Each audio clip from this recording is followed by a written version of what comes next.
এখন যদি খালি বৃষ্টি আসে গো এনে মেকআপ সুন্দরী দলাপরি সব বৃষ্টিত ভিজে কালা হয়ে যাবো গা।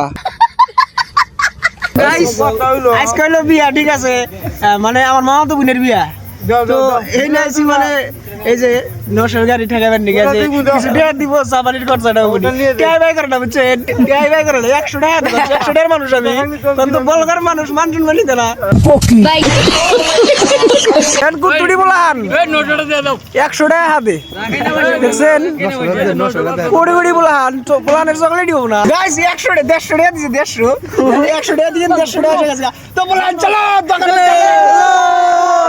চলো।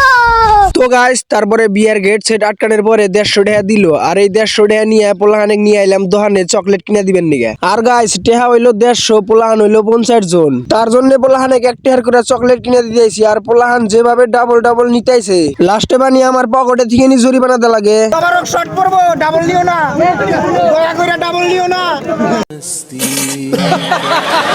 দয়া করে ডাবল নিও না গো, আবারও ঘুরে যাবো গা। ভাগনা চকলেট নিছে হয় না কাহিনী, চকলেট যে হাত দিয়া বলাইছে, এই যে ভাগনা দেখো চকলেট দুইবার নিছে, আরো আরো এদিকে টেয়ার ভাগ চাইতেছে শুনছাও, ভাগনার গার্লফ্রেন্ড ভাগনা দিয়া যাবো গা, তুমি যে কাম করছো আজকে। তো গাইস তারপরে পোলাহানে চকলেট টকলেট ভাগাভাগি কইরা দিয়া থুই আইলাম গেটের সামনে। আর গেটের সামনে আইসারে দেখি মেকআপ সুন্দরী দলাপরি কন্যা নশাক মিষ্টি খিলাইতেছে। এখন যদি খালি বৃষ্টি আসে গো এনে মেকআপ সুন্দরী দলাপরি সব বৃষ্টিত ভিজে কালা হয়ে যাবো গা। তো গাইস আজকের ব্লগটা এই পর্যন্তই, আর আজকের ব্লগটা কিরকম হলো কমেন্ট করে জানাবেন। তো বাই বাই গাইস।